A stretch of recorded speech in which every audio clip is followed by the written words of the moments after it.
Hello, എല്ലാവർക്കും എൻ്റെ ഒരു പുതിയ വീഡിയോയിലേക്ക് സ്വാഗതം. ഇന്നത്തെ നമ്മുടെ കുക്കിംഗ് വീഡിയോ നമ്മുടെ അടിപൊളി ഒരു കോളിഫ്ലവർ വെച്ചിട്ടാണ് കേട്ടോ. കുറേ ദിവസമായി കോളിഫ്ലവർ വെച്ചിട്ട് എന്തെങ്കിലും ഒരു കറി വെക്കണമെന്ന് വിചാരിക്കുന്നു. അപ്പോൾ ഇന്ന് നമുക്ക് അത്യാവശ്യം നല്ല കുറച്ച് കോളിഫ്ലവർ കിട്ടിയായിരുന്നു. അതിലൊരെണ്ണം നന്നായിട്ട് വൃത്തിയാക്കി കട്ട് ചെയ്ത് ചൂടുവെള്ളത്തിൽ, ചെറിയൊരു ചൂടുവെള്ളത്തിൽ മഞ്ഞൾപ്പൊടിയൊക്കെ ഇട്ട് ഉപ്പൊക്കെ ഇട്ട് വൃത്തിയായി കഴുകിയെടുത്താണ്. ഇനി നമുക്കിതിലേക്ക് കുറച്ച് തേങ്ങ വേണം. അപ്പം ഉണക്ക തേങ്ങയായിരുന്നു ഉണ്ടായിരുന്നത്. അപ്പോൾ നമുക്ക് തേങ്ങ വറുത്തരച്ചൊരു കോളിഫ്ലവർ കറി വെക്കാനാണ് പോകുന്നത്. സാധാരണ നമ്മൾ കോളിഫ്ലവർ കറി വെക്കുന്നതെന്ന് പറഞ്ഞു കഴിഞ്ഞാൽ ചിക്കൻ കറി വെക്കുന്ന പോലെ അല്ലെങ്കിൽ റോസ്റ്റ് പോലാണ്. ഇത് സംതിങ് ഡിഫറെൻ്റ് ആയിട്ട് ഞാനൊരു കോളിഫ്ലവർ കറി വെക്കാൻ പോവാണ്. ഉണ്ടായിരുന്നത് ഉണക്ക തേങ്ങയായിരുന്നു. അത് ഞാൻ ചെറിയ കഷ്ണങ്ങളാക്കി ഒന്ന് കട്ട് ചെയ്തിട്ട് മിക്സിയിലിട്ട് അടിച്ചെടുത്താണ് കേട്ടോ. ജസ്റ്റ് ഒന്ന് ക്രഷ് ചെയ്തെടുത്തു. പിന്നെ വെളുത്തുള്ളി, ചെറിയ ഉള്ളി, കറിവേപ്പിലയും വേണമായിരുന്നു. പക്ഷേ കറിവേപ്പില അൺഫോർച്യുനേറ്റ്ലി ഇവിടെ ഇല്ലായിരുന്നു. ബട്ട് ഇറ്റ്സ് ഓക്കെ, അതൊന്നും സാരമില്ല. നമ്മളിത് മൂന്നും കൂടി ഒന്ന് നന്നായിട്ടൊന്ന് വറുത്തെടുക്കണം. അപ്പം ഞാനൊരു ചട്ടി കഴുകി വൃത്തിയാക്കി വെച്ചിട്ടുണ്ട്. ഒന്ന് ചൂടായ ശേഷം കുറച്ച് വെളിച്ചെണ്ണ ഒഴിച്ച് കൊടുക്കുകയാണ്. അതിലേക്ക് നമ്മുടെ എടുത്ത് വെച്ചിരുന്ന തേങ്ങയും പിന്നെ നമ്മുടെ വെളുത്തുള്ളിയും ചെറിയ ഉള്ളിയും. വെളുത്തുള്ളി, ഈ തേങ്ങ ഒക്കെ നല്ല ഗ്യാസുള്ള സാധനമായതുകൊണ്ട് വെളുത്തുള്ളി ഇടുന്ന ഗ്യാസിനൊക്കെ നല്ലതാണ്, അതുകൊണ്ടാണ് കേട്ടോ. പിന്നെ കറിവേപ്പില വേണ്ടതായിരുന്നു, പക്ഷേ ഇവിടെ ഇല്ലാണ്ട് പോയി, അതുകൊണ്ടാണ് കേട്ടോ. നിങ്ങൾ ചെയ്യുമ്പോൾ കറിവേപ്പില ഇടുക. പിന്നെ ഒരു ടിപ്പും കൂടെയാണ്, തേങ്ങ വറുത്തരയ്ക്കാനാണെങ്കിൽ മാക്സിമം നിങ്ങൾ നല്ല ഉണക്കത്തേങ്ങ തന്നെ നോക്കുക. പിന്നെ ചിരണ്ടി എടുക്കാൻ പാടായതുകൊണ്ട് ചെറുതായിട്ടൊന്ന് കട്ട് ചെയ്തിട്ട് മിക്സിയിലിട്ടൊന്ന് ക്രഷ് ചെയ്തെടുത്താൽ നന്നായിട്ട് ഇതുപോലെ കിട്ടും. എനിക്ക് തോന്നുന്നു ഇതുപോലെ വറുക്കാൻ വേണ്ടി തേങ്ങ ഇതുപോലെ മിക്സിയിലിട്ട് അടിച്ചിട്ടൊന്ന് ഇതുപോലെ ആക്കിയെടുക്കുകയാണെങ്കിൽ പെട്ടെന്നൊന്ന് വറുത്തെടുക്കാൻ പറ്റും. അടിക്കൊന്നും പിടിക്കാതെ പെട്ടെന്ന് കരിഞ്ഞു പോകാതെ ഇതുപോലെ നന്നായിട്ട് ഞാൻ വറുത്തെടുത്തിട്ടുണ്ട്. ഇത് ഞാനൊരു പ്ലേറ്റിലോട്ട് മാറ്റി ഒന്ന് ചൂട് പോകാൻ വേണ്ടി മറ്റേ നമ്മുടെ ചട്ടി സെയിം ചട്ടി തന്നെ കഴുകി വൃത്തിയാക്കി അതിലോട്ട് കുറച്ച് വെളിച്ചെണ്ണ ഒഴിച്ച് കൊടുക്കുകയാണ്. വെളിച്ചെണ്ണ ഒന്ന് ചൂടായി വരുമ്പം ഞാനൊന്ന് കുറച്ച് കടുക് ഇട്ടൊന്ന് പൊട്ടിക്കുക. കടുകൊക്കെ പൊട്ടി വന്ന ശേഷം ഞാൻ അരിഞ്ഞു വെച്ചിരുന്ന ചെറിയുള്ളി മൊത്തം ഇട്ട് കൊടുത്തു. എന്നിട്ട് നന്നായിട്ടൊന്ന് ഇളക്കി കൊടുക്കുക. ഞാൻ ഇതിൽ പച്ചമുളകൊന്നും ആഡ് ചെയ്യുന്നില്ല, കാരണം ഇത് കുട്ടികൾക്ക് ദേവൂട്ടിക്കും കൂടി ഓർത്തിട്ടാണ് ഞാനിവിടെ എന്ത് കറിയും വെക്കുക. കുട്ടികളുള്ള വീടാകുമ്പോൾ അധികം എരിവ് വേണം, എന്നാലും അധികം വേണ്ട. അപ്പോൾ ദേവൂട്ടിക്ക് അധികം എരിവ് വേണ്ടാന്ന് ഓർത്തിട്ടാണ് ഞാൻ പച്ചമുളക് ഇടാഞ്ഞത്. മുളക് പൊടി, മല്ലിപ്പൊടി, മഞ്ഞൾപ്പൊടി ഇതൊക്കെ വരുമ്പോൾ തന്നെ ആവശ്യത്തിനുള്ള എരിവാകും. അപ്പോൾ നമ്മുടെ ചെറിയുള്ളിയൊക്കെ ഒന്ന് വാടി വരട്ടെ. അപ്പോൾ അതേ ചെറിയുള്ളിയൊക്കെ ഏകദേശം ഒന്ന് മൂത്ത് വന്നിട്ടുണ്ട്. അപ്പോൾ അതിലേക്ക് ഞാൻ ഒരു 2 മീഡിയം സൈസ് നാടൻ തക്കാളിയാണ് ഇട്ട് കൊടുക്കുന്നത്. ഇതുപോലുള്ള നാടൻ കറികൾക്ക് നാടൻ തക്കാളിയാണ് ബെസ്റ്റ്. ഇത്തിരി പുളിയൊക്കെ ഇരിക്കുന്നതുകൊണ്ട് കുഴപ്പമില്ല. അപ്പോൾ ഞാൻ തക്കാളി ഇട്ട് കൊടുത്തിട്ടുണ്ട്. ഇനി തക്കാളിയൊക്കെ ഒന്ന് വെന്ത് വാടി വരാൻ കുറച്ച് ഉപ്പ് ഇട്ട് കൊടുത്തു. ഇനി നന്നായിട്ടൊന്ന് ഇളക്കി കൊടുക്കുക. പെട്ടെന്ന് തന്നെ ഉപ്പൊക്കെ ഇട്ട് കൊടുത്തുകൊണ്ട് പെട്ടെന്ന് തന്നെ തക്കാളിയൊക്കെ വാടി വരും.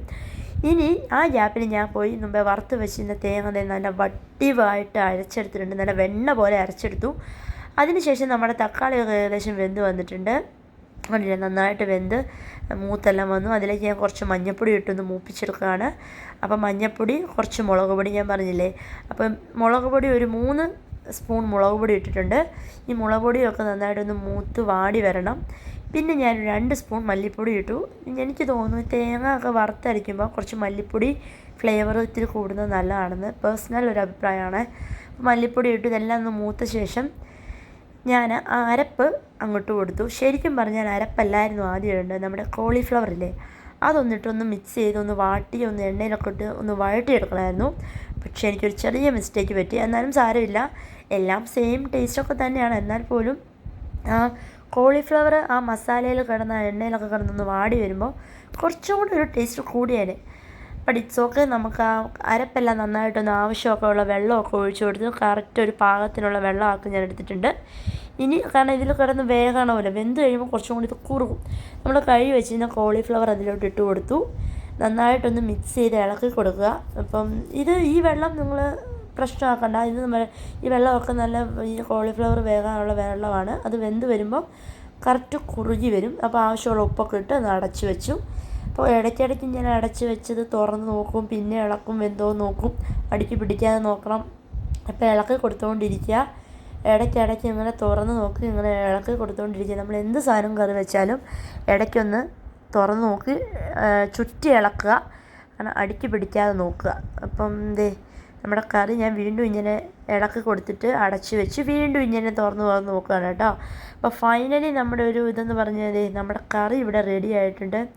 നല്ല കളർ തന്നെ മാറിയത് കണ്ടില്ലേ, കറിയുടെ മസാലയൊക്കെ പിടിച്ച് നല്ല അടിപൊളിയായിട്ടൊരു നല്ല എന്താ പറയുക ഒരു മസാല കറി പോലെ ആയിട്ടുണ്ട്. ബട്ട് എന്താ പറയുക ടേസ്റ്റ് ശരിക്കും പറഞ്ഞാൽ ഒരു തേങ്ങ അരച്ച് വെച്ച അടിപൊളി കറിയാണ്. അപ്പം ഇത്രയേ ഉള്ളൂ വീഡിയോ. ഒരു അടിപൊളി ഒരു കുഞ്ഞു വീഡിയോ ആയിരുന്നു. എന്താ പറയുക ഈ വീഡിയോ നാടൻ കറികൾ ഇഷ്ടപ്പെടുന്നവർക്ക് വേണ്ടി ഡെഡിക്കേറ്റ് ചെയ്യാണ്.